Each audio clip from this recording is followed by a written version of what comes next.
नमस्कार, आप देख रहे केबीसी न्यूज। मैं हूं अमलेश आनंद। देखिए, संत रविदास की जयंती है। इस जयंती को लेकर मुख्यमंत्री नीतीश कुमार पटना के बापू सभागार में एक आयोजन किया गया है, जिसमें मुख्यमंत्री नीतीश कुमार शरीक होंगे और जितने भी अनुसूचित जाति जनजाति के संत महात्मा उन सबको संबोधित करेंगे। क्या कुछ करने वाले हैं उस दिन, ये तो देखने वाली बात होगी। इस पर जो अनुसूचित जाति जनजाति के मंत्री हैं जनक राम जी, उन्होंने आज प्रेस कॉन्फ्रेंस करके क्या कुछ कहा है, जरा आप सुनिए। खास करके आपको अवगत कराना मैं चाहूंगा कि सरकार के मंत्री परिषद सदस्य होने के नाते 12 फरवरी को समय 11 बजे से बापू सभागार के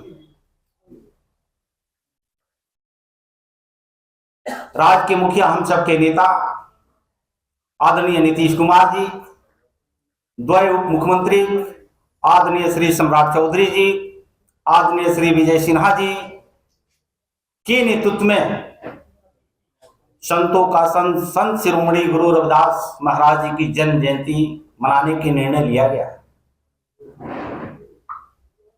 जैसा आप सब जानते हैं कि राज्य के मुखिया आदरणीय नीतीश कुमार जी और देश के नेता आदरणीय नरेंद्र मोदी जी के नेतृत्व में देश के और प्रदेश के समस्त ऋषि मुनि हो, संत महापुरुष हो, उनके विचारधारा पे चल करके यह सरकार, राज्य के मुखिया आदरणीय नीतीश कुमार जी कमजोर वर्ग के सशक्त करने के लिए काम कर रही है। तो आपने सुना जनक राम जी ने क्या कुछ कहा है इस जयंती के अवसर पर। लेकिन उसी में जनक राम जी से जब दफादार हवलदार की का सवाल किया गया कि उन्हें क्यों नहीं, जो परंपरा चलती आ रही थी वो क्यों नहीं मिल रहा है, तो वो कैसे बात को पलटते हुए बिना जवाब देते हुए एक राजनीतिक रूप देते हैं, ये भी सुनिए। कैटेगरी को जनरल में कर दिया गया और तमाम जो है जनरल 10,000 वैकेंसियां निकाली गई हैं। आप भी उनके साथ बैठक किए थे, सम्राट जी से मिलाए थे कि आपकी मांगों पर विचार होगा। तो जो परंपरा चल रही थी कि एससी एसटी जो है वो चौकीदार वफादार हुआ करते थे, उनके साथ आपने अन्याय नहीं किया। अन्याय उनके परिधि में आता है। हमारी सरकार तो न्याय करती है।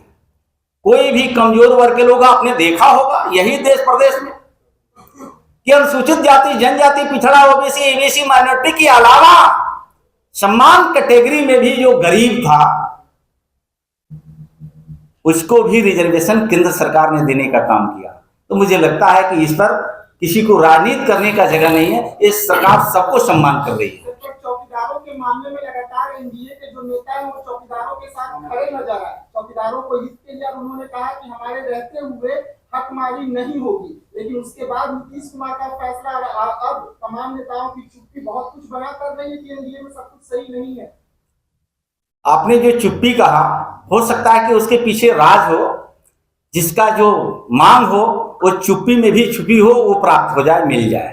तो क्या आगे चौकीदारों में मिल सकती है जो आप कह रहे हैं, जो इशारा कर रहे हैं? यही सरकार तो बिहार राज्य को कैसे विकसित राज्य बनाया जाए। हमारे देश का नेता नरेंद्र मोदी जी बार बार कहते हैं कि जब तक पूर्वांचल राज्य मजबूत नहीं होगा, देश मजबूत नहीं होगा।